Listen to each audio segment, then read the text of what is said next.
we are back with another Universal Yums box. This is my husband, Kevy. Hey, He joins me for the taste testing and for the trivia. right. And if you don't know what Universal Yums is, it is a subscription box where you get a different country every month. And we do know where we're going because allergies, we do have to check these things. However, I'm very excited to tell you we are going to Scandinavia. What do you think about this? We're gonna see. I know, I'm so excited. I don't know what to expect whatsoever, to be honest. Right. So, Universal Yums, like I said, each month you get a different country, and they give you this cool little book that gives you an explanation of all the things you're going to be eating, as well as ingredients, which is really nice because sometimes the ingredients is in a foreign language, and if you have allergies, like in this house, you need to be able to tell what things are. Also included is one of my favorite things, trivia about the country, as well as each month it always gives a recipe of some kind. This month it is, let's just say it says underneath it, Danish pork stew, which actually sounds pretty good. But I don't know what this word is. Okay, I'm really excited. What do you want to start with, a snack or trivia? Snack. You gotta start with snack. You gotta start with a snack. Okay. Yep. Tomato and spice potato snack. Tomato and spice potato snack. I think I said it wrong. Oh, they look interesting. They look like flat crackers. They kind of do, like honey grams or something. Yeah, honey grams, like the cereal. You're right. It says back in the 19th century, getting a snack like this together would have required a lot of Danish spice traders. Cayenne, garlic, and paprika. There are a lot of spices in this snack. Because of their extensive travels, Danish spice traders often remained unmarried, earning the nickname Beversvens or pepper dudes, basically bachelors. Today, this bit of history has spawned a spicy tradition. If a Dane is single on their 25th birthday, their friends will tie them up and coat them with cinnamon. If they're still single on their 30th birthday, they're doused with pepper. We'd probably opt out if we had the choice. Think of the sneezing, unless these uber popular cracker chips were involved. That is quite the tradition. What do you think, Bev? Still better than a bad marriage. So here's what they look like. So they are a chip. I can't remember what sort of chip in America they kind of look like. They taste like a potato chip. But they're harder than a regular potato chip because they're more thick. Yeah, they're like those kettle chips that you can buy that are really kind of hard. Let me get one more. But I don't taste all the spices they were talking about. I taste mostly tomato. See, I'm just getting a plain chip. I'm not even getting the tomato. Oh, they don't taste like a plain chip. They do taste. Yeah, a little bit at the end there. I got a flavoring that I don't know what, but I don't know what to compare it to. Almost tastes like a really, really soft barbecue. Yeah, very barely barbecue. Like what we would think of as barbecue flavor, I guess, in my mind. All right. On to the first trivia, my friend. Bring it. Bring it. Okay, you ready? Yep. What is the most popular souvenir in Sweden? A pine cone. B, a clock. C, a moose crossing warning sign. Or D, nail clippers. I'm gonna go with the pine cone. C, the moose crossing sign. It says yes, the moose crossing warning sign, commonly seen along roads in Sweden, is the most popular souvenir. Many of the signs disappear on lightly trafficked roads where tourists can unscrew the signs without being seen. That's pretty annoying to the local authorities. So there are about 400,000 moose in Sweden, the densest population in the world. I would not have guessed that. No, me either. That is so interesting. That is why I love the trivia so much, because they always have such random facts that I had no idea about. Ooh, you're going to like this next one, babe. It's cocoa-filled oat cookies. I think we've had these before. I think We are good. because they are great. Show them. There's our package. Oh, they look like little hearts. Mm-hmm. How cute. Okay, it says... I think this bakery does a couple different countries and does different shapes or something for... Well, it does say baked in... Yep, baked in Denmark, and I can't remember if we had a Denmark box or not. We may have had something similar in that region that included Karen Wolf cookies. Maybe. I feel like you're right. Okay. It says, this story might sound like a Hans Christian Andersen tale, but it's real. In 1864, Karen Wolf was born in a tiny village in Denmark. As a teen, she worked as a kitchen manager, developing her skills as a chef and businesswoman. By age 26, she'd saved enough money to fulfill her dream, opening a bakery. Her treats soon won over Copenhagen socialites, her business exploded, and Karen Wolf became a household name. The best part, her happily ever after is a happily ever after for us too. 150 years later, we can still get to savor her crispy chocolate-filled cookies. Ooh, they are, here, you can have the bigger piece. They are harder than I thought they were to break apart. They're more stable than I thought they'd be. I thought they'd be softer, but look at the chocolate. It just completely melts right off onto your fingers. Yep. I would go cookie. That was really, really a good cookie. Like, probably one of the best packaged cookies I've ever had. Yep. Because it tastes like your mom made it. You know how most packaged cookies are okay? That burnt? Man, that does everything to it. True. That is perfect. You are right. It is going to be hard to top that. Mm-hmm. I'm not joking when I say it might be one of the best packaged cookies because I think it is the burnt. It makes it taste like a homemade cookie as opposed to buying chocolate chip cookies at the grocery store. That are just perfectly cooked and you don't have any burnt. Man, It's those got are that good. burnt edges, man. Oh, that is like they came straight out of the oven. Grandma made those cookies, man. I'm telling you. Those are good. They might be the favorite thing I've ever had in a Yum box. That's very. I know that's saying a lot, but I'm not kidding y'all. That was easily a top 5. Otherwise, that's a good cookie. Okay. Grab the chips. Grab the chips. Dill and chive potato chips. Let's see the bag first. This is AOLW. I was thinking it said owl, but then they're all mixed up. Yeah, It does not say owl. All right. It says Scandinavia's favorite flavor. It might be mine too because I love dill. It says, have you ever smelled or tasted a spice and immediately associated it with a particular cuisine? For India, it might be cumin, or perhaps tangy mustard seeds make you think of Germany. But across Scandinavia, and particularly in Sweden, dill is the herb that immediately makes you think, ah yes, this is a Scandinavian food. From tangy pickled herring to garnishes for cured salmon. Cured salmon. This distinctive herb makes an appearance in more dishes than we can count. It's no surprise that locals crave the herb so much, they've also added it to crunchy snacks like potato chips as well. Ooh, we might have to find a Scandinavian restaurant. It's a wavy chip. Did you try it? Did you try it? I've tried it too. Oh. See, just wavy chip with green dust on it. Those are good. Those are mine. You can have the other ones. They're yours. I don't like them. Oh, those were good. They taste dilly. That's why I don't like them. Ready? Yep. It's common for Icelandic homes to have blank. A, grass roofs. B, golden chimneys. C, steel doors. Or D, plastic windows. One more time. It is common for Icelandic homes to have blank. A, grass roofs. B, golden chimneys. C, steel doors. Or D, plastic windows. Steel doors. Grass roofs. I took my first guess and I came off of it.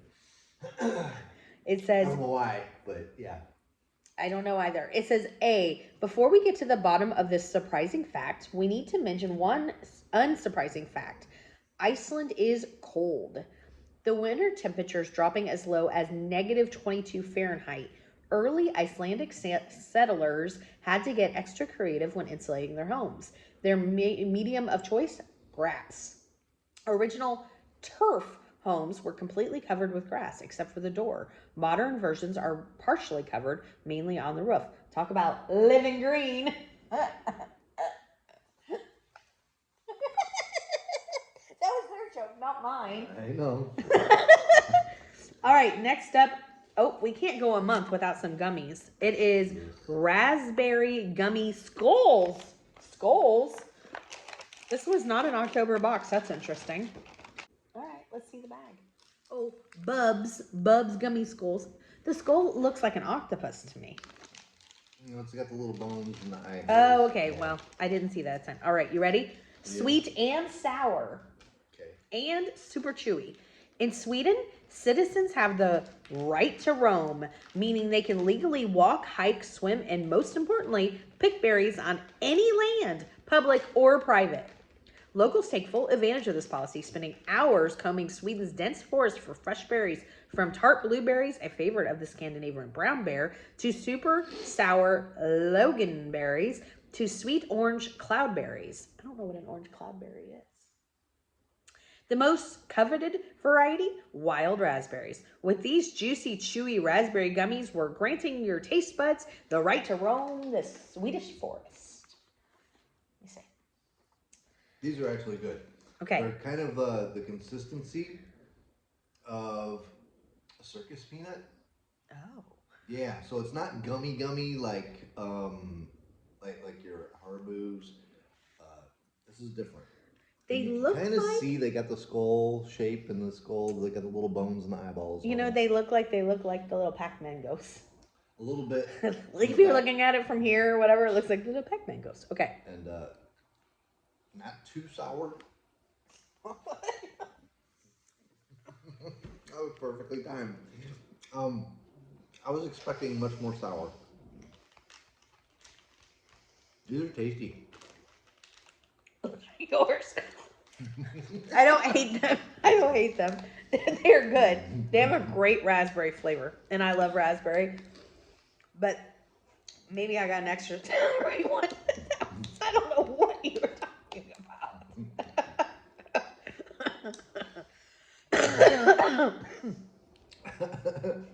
Yeah. Okay, you ready? You're ready. You're ready. You are ready.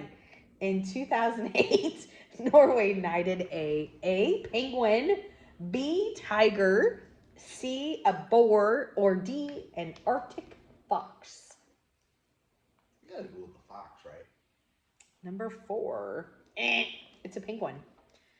The story of how Norway came to knight a penguin goes back to 1972, when Norwegian Lieutenant Niels Egelian visited the Edinburgh Zoo in Scotland. He arranged for the Norwegian King's Guard to adopt one of their king penguins as a mascot. The cute critter has since moved up the ranks, achieving knighthood in 2008 and a promotion to brigadier in 2016. In fact, he now outranks the original lieutenant who started it all. I love it. That's a great story, Dom. That's a great story. Okay. These things you love. We've had these before. The coca. I don't think I. No, I can't. I can't have these. It has shea, coconut. Yeah. It's got all the stuff you can have. Yeah. I think these were one of his favorites. I think these came in a Halloween box one time. I think so too. And so it's a little rat ball. It says cookie dough balls. I'll let him get to unwrapping and eating. It says, get this, the delicious cookie dough filled chocolate ball you're holding in your palm originally started off as a honey capsule. What's a honey capsule? Well, no one knows, because their founder, Carl Prinzell, quickly realized they were a bust, a true pioneer of the International Day of Failure. Soon after, he began making small plastic packets of hazelnut cream, which eventually turned into hazelnut cream-filled balls, which turned into these cookie dough-filled balls 100 years later. Talk about sweet success. I think we should do another candy, because you're right, we don't have enough trivia. Okay. So, gingerbread toffee is the next one. It's that one. Okay. Basically, but I'm sorry. I got gingerbread toffee. All right. It says, when it comes to gingerbread, the US and Sweden have a lot in common. Swedish gingerbread, locally known as pepparkakor, is a traditional holiday treat considered essential at Christmas parties. And just like the US, the spice cookies are commonly used to construct elaborately delicious gingerbread houses. But there is one gingerbread tradition that sets Sweden apart from the US, and you're holding it. Locally referred to as knack, this chewy toffee is infused with all the festive flavors of pepparkakor, no baking required. Looks like a caramel. I don't know if you're gonna like it. You don't like gingerbread.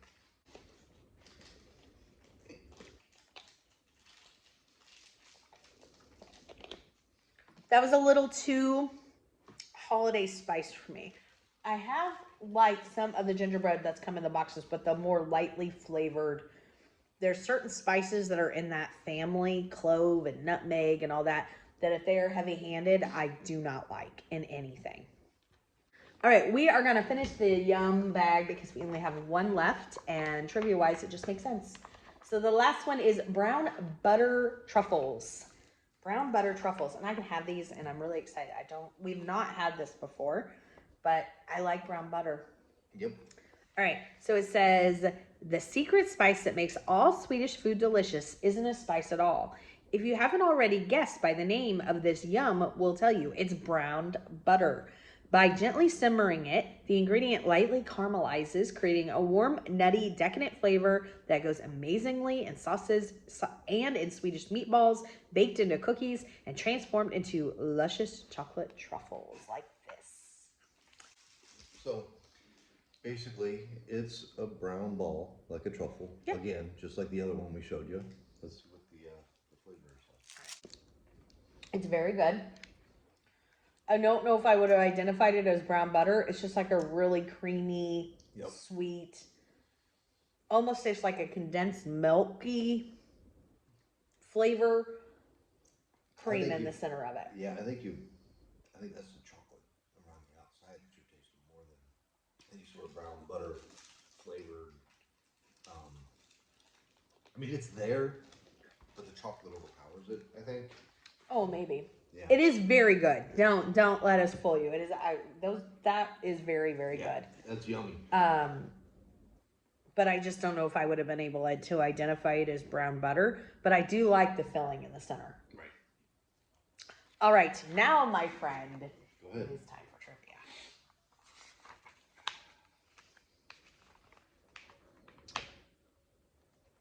The Icelandic language is unique because it A, contains over 100 letters, B, hasn't changed for 1,000 years, C, has 15 silent letters, or D, was nearly considered a dead language.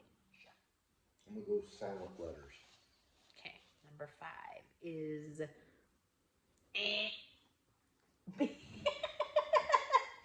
B, hasn't changed in 1,000 years. Okay. It says, in most places, language evolves over time, which is why reading works written in Old English can be so challenging. But for native Icelandic speakers, reading the Old Norse language is absolutely possible. While some spellings have changed a bit over the years, the average Icelandic speaker can, with varying amounts of time, decipher ancient texts. Interesting. All right. I feel like the next thing is a sweet, but I need something savory. You're missing stuff. Well, Yeah. we're going to go back to this one. Yeah. Okay. Jalapeno pepper popcorn. Just like it says. Yep.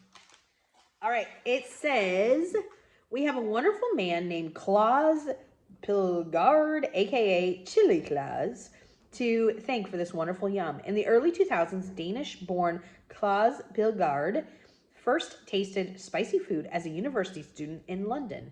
It took him nearly 20 years to try some heat because in Denmark, spicy food isn't so common. He was excited about the spice and he began growing his own chili peppers, then making videos sharing his violently spicy peppers with Danish celebrities. Since then, This spice has slowly crept into Danish cuisine. Interesting. Ready? Jalapeno popcorn. I like the flavor of jalapeno, but I'm not a super spicy fan. It's very good. It doesn't have all the heat like I want. It's actually very, very good because it has a really big jalapeno flavor, which I like, but maybe it does have more heat than I thought. A whopping 88% of Greenland's population is what? A, indigenous, B, foreign, C, descended from Odin, or D, Danish. Odin.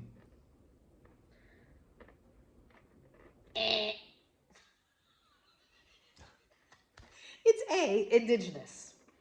That's right. The vast majority of Greenland's population is indigenous, or more specifically, I'm not going to try to say those.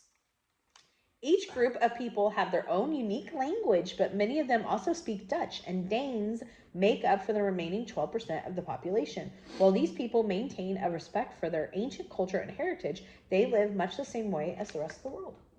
Okay. That's interesting. All right. What do we have? Ooh, rum icing coated cookies from the same company that made those cookies in the beginning that were so good. I cannot have these. It says...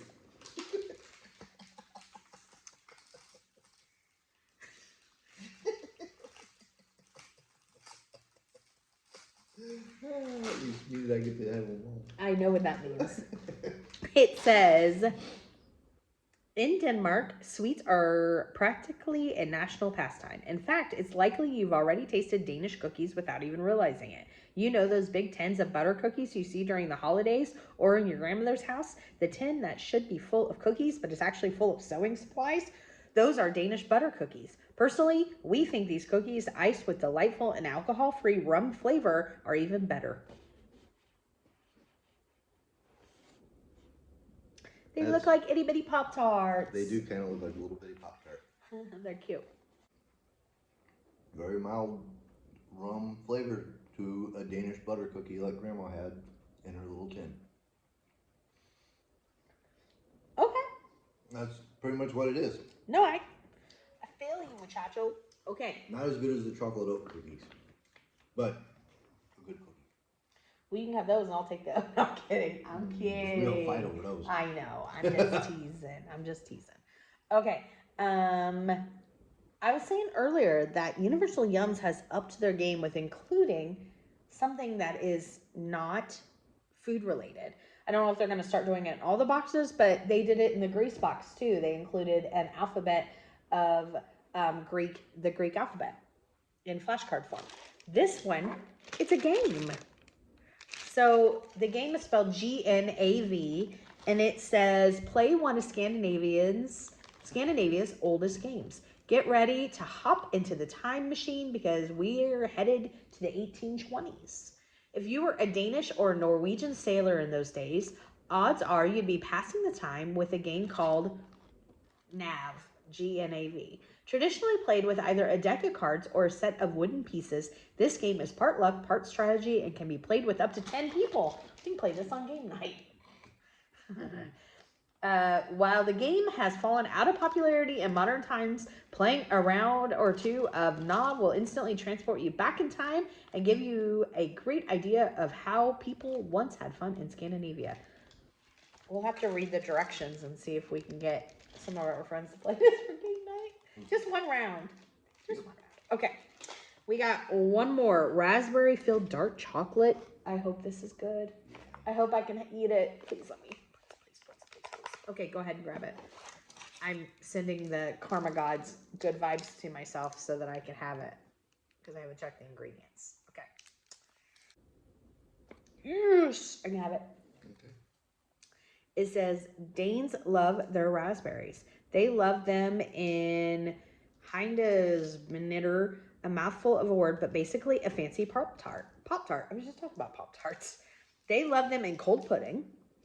They love them in fluffy layer cakes, but they especially love them in chocolate. This chocolate covered raspberry jelly is mirror-like on the inside, so shiny it's almost too pretty to eat. Almost. You should easily be able to adopt the position of the Danes and polish off this raspberry confection in no time.